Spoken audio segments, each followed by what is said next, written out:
안녕하세요. 홍인표의 왈왈왈 5번째 시간입니다. 저는 경향신문 국제부 남지원 기자인데요. 오늘은 시진핑의 외교 정책에 대해 알아보는 시간입니다. 홍 선배 안녕하세요. 네, 안녕하세요. 최근 에이펙이죠. 아시아 태평양 경제공동체 정상회의가 베이징에서 열렸는데요. 준비가 대단했다면서요? 네, 엄청났죠. 이번에 에이펙 정상회의가 열릴 점에 베이징 시민들은 다른 곳으로 다 피신을 갔고요. 서울에도 갑작스럽게 중국 관광객들이 많이 몰려왔지 않습니까? 이게 다 에이펙 여파라고 봐야 되는데 사실 베이징 하늘에 스모그를 없애기 위해서였습니다. 그저 단순하게 사람들만 내보낸 게 아니고요. 이런 베이징과 베이징을 에워싸고 있는 허베이성, 하북성이라고 하는데 여기 있는 공장 2천 군데 정도를 행사 기간 중에 문을 닫았고요. 그다음에 학교나 이런 곳도 일시적으로 문을 다 닫았습니다. 그리고 자동차도 홀짝제로 운영을 했고요. 그런데 중국은 이번 에이펙 준비에 많은 공을 들였는데 왜냐하면 이번이 중국이 전 세계에 우리가 아시아를 이끄는 맹주다 이런 걸 선포하는 대회였다 이렇게 볼 수 있거든요. 그래서 신경을 많이 썼습니다. 회의장 건물이라든가 시설 정비하는 데만 우리 돈으로 무려 13조 원을 썼고요. 그런데 에이펙 정상회의가 중국에서 열린 건 이번이 처음은 아닙니다. 2001년 상하이에서 열렸는데 이번 회의는 시진핑 주석이 총서기를 맡은 지 2년 만에 열렸다 이런 의미도 있는 거죠.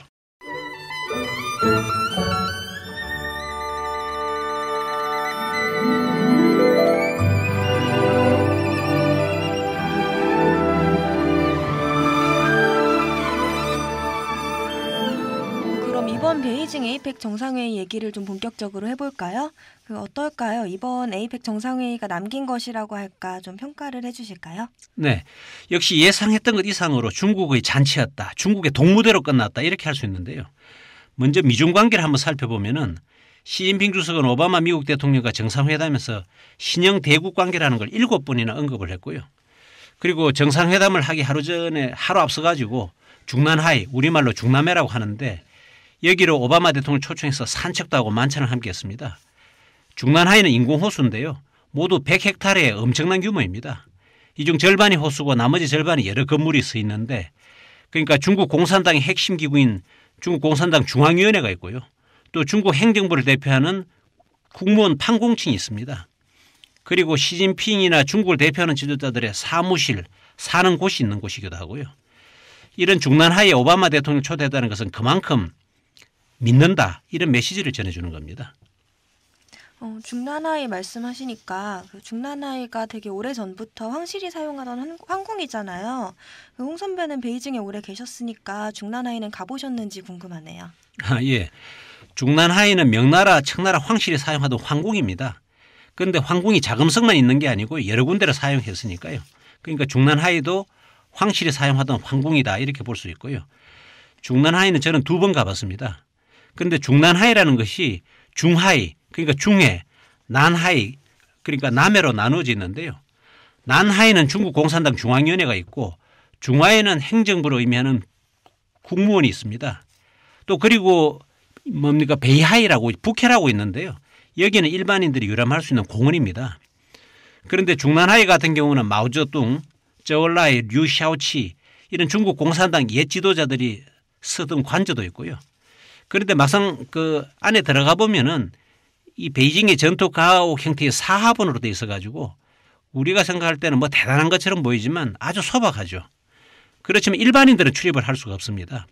1977년부터 85년까지 일부 시설물은 출입을 허용했는데 이 기간 말고는 지금 일반인들은 못 들어갔고요.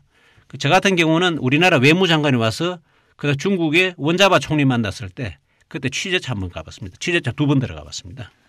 그러셨군요. 그런데 중난하이에 시진핑 주석이 오바마 대통령을 초청한 건 친밀하다는 것 말고 또 다른 의미는 없었나요? 예, 있었다고 봅니다. 그게 뭐냐 하면 시진핑 주석의 정치구호가 혹시 뭔지 아시나요? 정치부요? 잘 모릅니다. 그것은 차이나 드림, 바로 중국의 꿈이라는 거거든요. 네. 아마도 오바마 대통령에게 자신의 정치구호를 설명하지 않았겠나 싶어요. 왜냐하면 중난하이라는 데가 중국의 근대사, 현대사의 그 역사적 무대였거든요. 그러니까 청나라 광서 황제라고 있는데 네. 이분이 무술변법을 시도하다가 실패를 했습니다. 그래서 여기서 세상을 떠나 이런 인연이 있는 곳이거든요. 네. 그래서 이제 시진핑 주석이 말하는 차이나 드림을 조금 더 살펴보면은 이 두 개의 100년이라는 목표를 실현하는 걸 말합니다. 그래야 중국의 꿈을 갖다 이룬다는 건데요. 그러니까 차이나 드림하고 두 개의 백년은 마치 하나의 동전의 양면과 같은 건데요. 그게 무슨 말씀이냐 하면은 하나의 백년이라는 거는 중국 공산당이 처음 창당한 게 언제냐 하면은 1921년이거든요. 그러니까 중국 창당 100주년이 그러면 2021년이 되죠. 네. 그러니까 2021년인데 이때까지 이른바 전면 소강 사회를 건설하겠다는 겁니다. 그 소강이라는 것은 먹고 살 만한 수준을 말하는 건데요. 그러니까 전면 소강 사회라는 거는 중국 국민 전체가 골고루 먹고 살 만한 수준까지 올라간다는 거고요. 그다음에 또 하나의 백년은 뭐냐면 중화인민공화국이 언제 건국했느냐 하면은 1949년에 건국을 했거든요. 그러니까 건국 100주년이 언제 되겠습니까? 그러면 2049년이죠. 그렇죠. 2049년 이때 바로 중화민족의 위대한 부흥이라는 꿈을 갖다 반드시 실현하겠다 이런 거거든요. 그러면 중화민족의 위대한 부흥이라는 게 뭐냐? 좀 막연한 표현 아닙니까? 이것은 유교에서 말하는 이상사회, 이른바 대동사회를 구현하는 거다. 이렇게 보면 되겠습니다. 네, 그런데 시진핑 주석은 대외적으로는 신형 대국 관계를 내세우고 있잖아요. 그 미국과의 관계에서 이번에도 당연히 이 얘기를 꺼냈겠죠? 예, 물론입니다. 앞서도 제가 말씀드렸지만 시진핑 주석은 오바마와의 정상회담에서 7번 신형 대국 관계를 꺼냈고요. 오바마 대통령은 한 번 대답을 했어요. 신형 대국 관계라는 이런 표현에 대해서. 그런데 백악관 홈페이지는 이런 내용도 없애버렸습니다.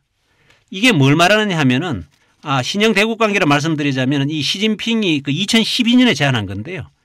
이것은 이제 내용이 중국과 미국 두 큰 나라가 이제 더 이상 싸우거나 충돌했거나 했으나 아니면 또 맞서거나 해서는 안 된다 이런 내용인데 그런데 미국은 좀 의심의 눈초리를 보고 있습니다. 여기에 대해서. 이게 정확하게 무슨 뜻이냐. 그러니까 중국은 무슨 뜻이기는 무슨 뜻이냐. 문자 그대로 새로운 두 큰 나라가 새로운 관계를 맺는 거다. 이렇게 지금 설명을 하고 있습니다. 네, 그러면 중미 관계는 이 정도로 살펴보고요. 이제는 러시아와 일본 관계에 대해서 좀 살펴보려고 합니다. 러시아 푸틴 대통령과 일본 아베 총리 그리고 시진핑 주석이 각각 만났는데 분위기는 완전 딴판이었다면서요? 네, 그렇습니다. 푸틴 대통령하고는 지난 1년 반 동안 이번을 포함해서 만난 거 무려 10번을 만났는데 이번에도 사실은 큰 나라 가운데서는 푸틴 대통령을 갖다가 이분이 가장 먼저 만났습니다. 분위기도 좋았고요.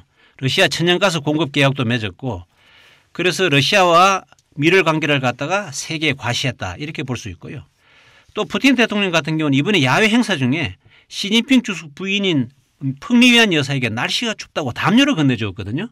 그리고 그 사진이 이제 알려지면서 화제가 됐는데 그런 화기애애한 분위기였던 거에 반해서 아베 총리와는 우여곡절 끝에 만났습니다. 시진핑 주석이 아베 총리와 만난 게 이번에 취임 후에 처음 만난 건데요. 위압적인 표정에다가 전혀 웃지도 않았지 않습니까? 네, 눈도 안 마주치고요. 눈도 안 마주쳤죠. 그래서 아무래도 중국 입장에서는 행사를 주최하니까 안 만날 수는 없는데 일본도 그래서 자연스럽게 사개항이라는 어떻게 보면 내용도 아주 모호한 걸 갖다 내가지고 그 중국과 영토 분쟁하고 있는 센카쿠 열도에 대해서 다른 의견이 있다. 이런 막연한 표현을 해가지고 이게 중국 측이 이제 요구를 했는데 일본이 수용을 해서 만나기는 만났지만 영 분위기는 아주 냉랭했다고 이렇게 알려지고 있습니다. 네, 중국의 주변국 외교 관계도 관심을 가질 만한데요. 주변국 외교와 관련해 시진핑 주석이 새 외교 정책을 들고 나왔다면서요? 예, 그렇습니다. 그 시진핑 주석의 주변국 외교 관계 이거는 딱 4글자로 정리가 됩니다. 친, 선, 해, 용. 그러니까 이게 뭐냐면 주변 이웃 나라와 친하게 지내고 성실하게 대하고 혜택을 주고 그다음에 포용을 하겠다. 친선해용이라는 이런 거로 이제 한마디로 정리할 수가 있는데 그래서 이번 에이펙 정상회의도 보면은 몽골이라든가 또는 캄보디아라든가 미얀마 이런 이웃나라 정상들을 갖다 이분이 많이 초청을 했습니다. 이 사실 회원국도 아닌데 이렇게 부르는 것은 쉽지가 않은 일인데요. 미국도 시도하지 못할 일을 중국이 했다는 겁니다. 시진핑 주석은 이웃나라 정상들과 만나서 소통을 강화하는 일종 대화 모임을 갖다가 일단 한번 열고 그다음에 에이펙 환영 만찬에다가 이들 이웃나라 정상들도 일단 초청을 하고 이런 식으로 했습니다. 네, 이제 정리할 때가 된 것 같은데요. 시진핑 주석이 이번 에이펙 정상회의를 통해서 굉장히 자신감을 보여준 것 같은 인상을 받았거든요. 그러면 시진핑 주석의 지난 2년 동안의 외교는 어떤 평가를 내릴 수 있을까요? 네, 어떻게 보면 이번 에이펙 정상회의는 이 시진핑 주석을 위한 자리였다 이렇게 볼 수가 있겠습니다. 세계적인 지도자 반열에 성큼 올랐다. 이렇게 정리도 할 수 있고요. 물론 중국에서 열리기도 했지만 이 회담장에 앉아 있을 때나 아니면 회담장에 입장할 때 보면은 시진핑 주석이 한가운데 서 있거나 아니면 앉아 있고 그 옆에 오바마 대통령 또 그다음 또 다른 옆에 왼쪽에 푸틴 대통령. 그렇죠. 왼쪽에 푸틴 대통령 오른쪽에 오바마 이런 식으로 앉아 있으니까 늘 시진핑이 주연이고 나머지 두 사람 미국하고 러시아 대통령이 마치 덜러리 같은 이런 인상을 줬습니다. 시진핑 주석이 그동안 아주 내치에서 아주 두드러진 성과를 거뒀는데요. 이제 외교 분야도 엄청난 능력을 발휘하고 있는 것 아니냐 이런 인상을 줬습니다. 지금 국제 질서가 미국 일변도에서 미국 힘이 약해지면서 다극화 체제로 바뀌고 있지 않습니까? 네. 그러니까 이런 국제 질서의 환경의 변화 속에서 중국의 국력이 커지면서 일정한 역할을 하고 있는 상태고요. 시진핑 주석이 이런 상황에서 세계의 지도자로 거듭나고 있다. 이렇게 정리할 수 있겠습니다. 네, 오랜 시간 동안 말씀 감사드립니다. 다음 시간에 뵙겠습니다. 네, 수고하셨습니다.